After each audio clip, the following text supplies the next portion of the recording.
Welcome, my dear students. Welcome back. The Laburnum Top by Ted Hughes, Poetry 2, Part 2. We have already done introduction, summary, and explanation of 5 lines. Let me recall. In the above lines, the poet says that he saw a laburnum tree whose leaves are yellow.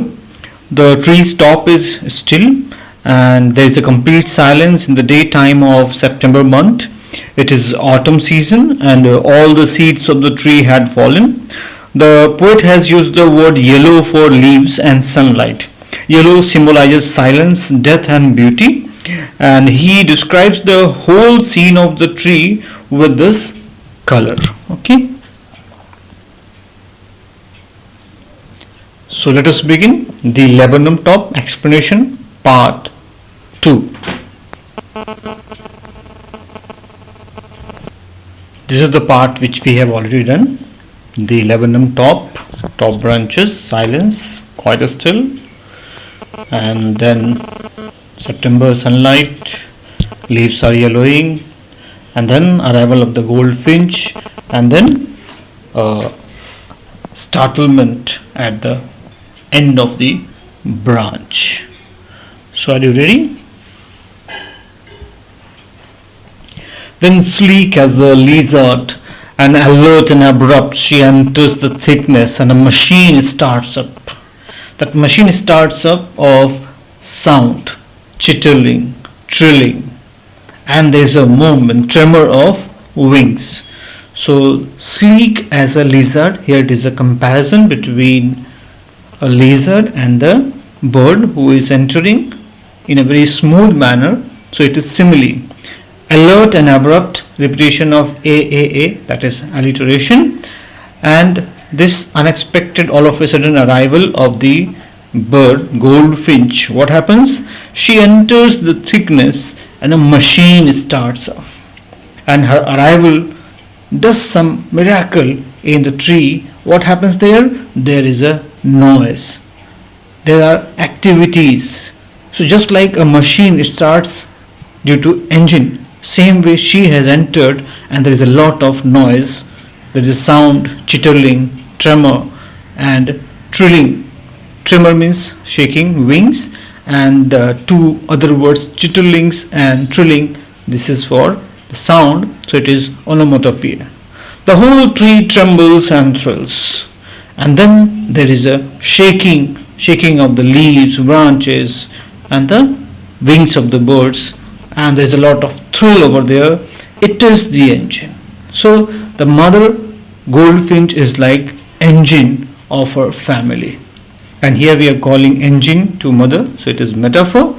She stokes it full, and in this way the arrival of the mother goldfinch adds fuel to its family at the full, then flirts out to a branch, and after this all activity, the mother goldfinch flirts, moves with light steps out to a branch end, and there she is showing her barred face identity mask.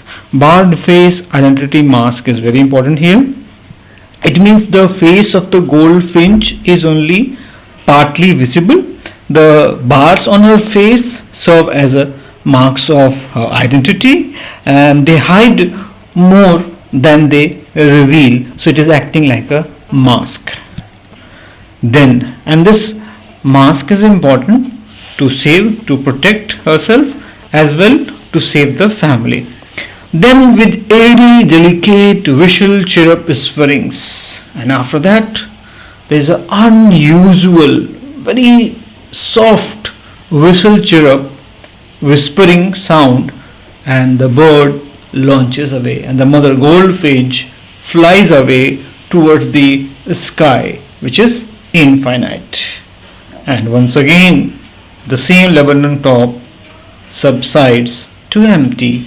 The laburnum tree returns to that emptiness, means again there is a complete silence, and this silence is very important because the mother goldfinch is not there, the small ones, the young ones, their safety can be compromised, and for that purpose there is a need of complete silence. So I hope you have understood the poem, and now this is the time for the question answers. Are you ready? So let us begin the question answers. The first question of your textbook is, what laburnum is called in your language? And I have told in the beginning only, it is called as amaltas. The second question is, what local bird is like the goldfinch? So actually there is one bird in our locality, in Gujarati I don't know, but in Hindi it is called as sonchiriya.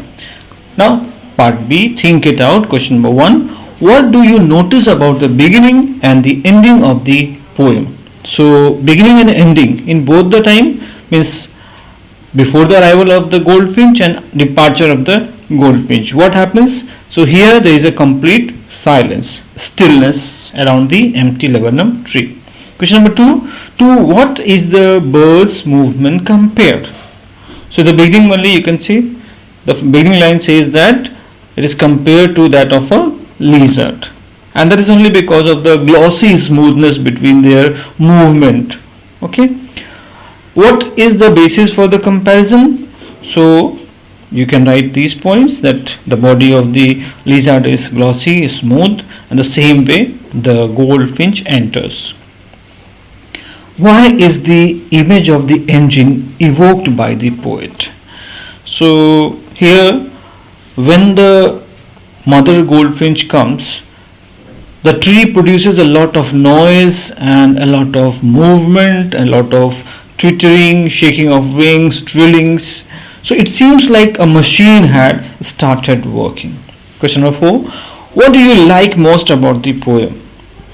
So what do you like that you know better, but you can add some points like there is a very fine description of the sounds, the movement of the goldfinch, and the season, that autumn season is very nicely explained. Then the sensuousness of the poem is also giving deep appeal, like that you can mention things. Now question number 5, what does the phrase her barred face identity mask mean? So I have already told you that the goldfinch, her face is partly visible and there are some stripes on her face, and these are the marks which hides her identity, and they hide more than they reveal. So it is very good for the safety of the mother goldfinch. So I hope you have understood everything. In case of any doubt, feel free to inquire. And we have done poetry 2. So now it is time for prose 2 and then fiction 2. Okay. Thank you very much.